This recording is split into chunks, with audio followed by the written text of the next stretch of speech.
Welcome and जय Hind defence aspirants. क्या आप भी ये जानना चाहते हैं कि आप CDS 2024 एग्जाम के लिए एलिजिबल हैं कि नहीं? आइए आज की इस वीडियो में मैं आपको बताऊंगी CDS 1 2024 व CDS 2 2024 का एलिजिबिलिटी क्राइटेरिया। आज की इस वीडियो में हम बात करेंगे एजुकेशनल क्वालिफिकेशन के बारे में, हाइट के बारे में, मार्शल स्टेटस के बारे में और एज के बारे में। सबसे पहले बात करते हैं एजुकेशनल क्वालिफिकेशन के बारे में। आपको बताना चाहती हूँ CDS जैसा एग्जाम UPSC कंडक्ट करवाता है वर्ष में 2 बार। तो सबसे पहले आपको ये जानना जरूरी है कि जब ये एग्जाम पहली बार कंडक्ट होता है तो इसको बोला जाता है combined defence services examination CDSC 1 और जब ये एग्जाम दूसरी बार कंडक्ट होता है तो इसको बोला जाता है CDSC 2। तो यहाँ तक आपको डिफरेंस समझना है। अब बात की जाए एजुकेशनल क्वालिफिकेशन की, तो जो CDS एग्जाम है, CDS एग्जाम के तहत आप ट्राई सर्विसेज में से किसी भी अपनी मनपसंद एकेडमी को ज्वाइन कर सकते हैं, चाहे फिर आप आर्मी के लिए ज्वाइन करना चाहते हो, नेवी के लिए या फिर इंडियन एयरफोर्स के लिए। यदि आप आर्मी में इंटरेस्टेड है, चाहे आप महिला हैं या फिर आप पुरुष, आप ज्वाइन कर सकते हो आर्मी के लिए महिलाएं ऑफिसर्स ट्रेनिंग एकेडमी चेन्नई, और जो पुरुष हैं वो ज्वाइन कर सकते हैं male aspirants Indian military academy IMA को।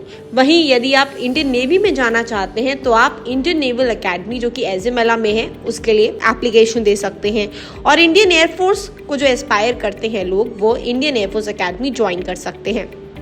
अब अगर हम बात करते हैं फॉर द एजुकेशनल क्वालिफिकेशन, तो यदि आप OTA ज्वाइन करना चाहती हैं, जो कि गर्ल्स कर सकती हैं एज वेल एज बॉयज भी, OTA के में आपको शॉर्ट सर्विस कमीशन मिलता है। सो ऑफिसर्स ट्रेनिंग एकेडमी के लिए आपका ग्रेजुएशन में पास होना या फिर अगर आप ग्रेजुएशन के लास्ट ईयर में हैं तो उसमें भी आप अप्लाई कर सकती हैं, यानी अपियरिंग में भी और ग्रेजुएशन पास में भी।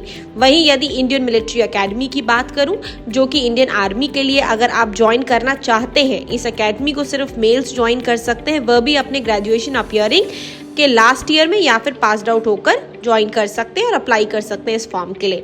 वहीं इंडियन एयरफोर्स एकेडमी के लिए अगर आप ज्वाइन करना चाहते हैं, इसमें भी सिर्फ male aspirants Indian air force academy के लिए CDS के थ्रू एग्जाम दे सकते हैं, तो उनको ग्रेजुएशन में पास या अपियरिंग होना चाहिए, साथ ही साथ में उनके क्लास 12th में फिजिक्स व मैथ्स सब्जेक्ट्स के तौर पर होने चाहिए। वहीं बात करें इंडियन नेवल एकेडमी की, तो इसमें भी सिर्फ मेल एस्पिरेंट्स जो कि किसी भी इंजीनियरिंग इंस्टीट्यूट से ग्रेजुएट्स हैं या अपियरिंग है वो ज्वाइन कर सकते हैं। यानी कि बहुत सिंपल सी बात है, मेल और फीमेल दोनों एस्पिरेंट CDS का एग्जाम दे सकते हैं। लेकिन अगर CDS के एग्जाम में महिलाओं की बात करूँ तो वह सिर्फ आर्मी के लिए एलिजिबल हैं, वो भी आर्मी के तहत ऑफिसर्स ट्रेनिंग एकेडमी के लिए।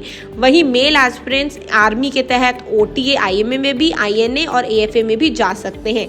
लेकिन यहाँ ये बात समझने की जरूरत है कि यदि आपको टेक्निकल फील्ड में जाना है तो PCM होना अनिवार्य हो जाता है, जिसकी वजह से आपसे एयरफोर्स और नेवी में स्पेसिफिकली वैसा ही बैकग्राउंड माना है।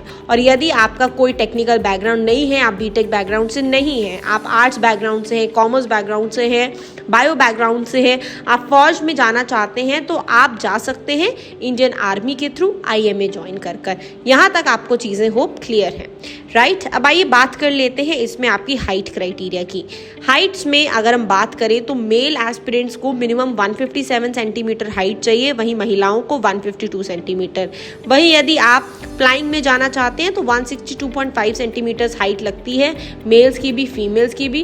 खैर इस एंट्री के थ्रू तो आप महिलाएं एलिजिबल नहीं है एयरफोर्स में जाने के लिए, but in general 162.5 centimetre height is required और अनमैरिड आप होने चाहिए हैं। अब सबसे बड़ा जो इसमें पड़ाव होता है वो होता है आपकी एज लिमिट को डिसाइड करने का, क्योंकि वहीं से आपको पता चलता है कि आप एलिजिबल हैं कि नहीं हैं। तो आइए एक एक करके बात कर लेते हैं। सबसे पहले बात करेंगे CDS 1 एग्जाम में OTA, IMA, AFA और INA के एलिजिबिलिटी क्राइटेरिया में एज के बारे में। CDS 1 2024 एग्जाम के लिए OTA के लिए आपकी age should be between 2 January 2000 to 1 January 2006। CDS 1 2024 IME के लिए your age should be between 2 January 2000 to 1 January 2005। Indian air force academy for CDS 1 2024 के लिए आपकी एज होनी चाहिए बिटवीन 2 जनवरी 2000 टू 1 जनवरी 2005। वहीं Indian naval academy for CDS 1 2024 के लिए आपकी एज होनी चाहिए बिटवीन 2 जनवरी 2000 टू 1 जनवरी 2006। बात करते हैं सीडीएस 2 2024 एग्जाम की। ओटीए के लिए सीडीएस 2 2024 एग्जाम में आपकी एज होनी चाहिए between 2 July 2000 to 1 July 2006। IMA के लिए age should be between 2 July 2000 to 1 July 2005। Indian air force academy के लिए for CDS 2 2024 age should be between 2 July 2000 to 1 July 2005।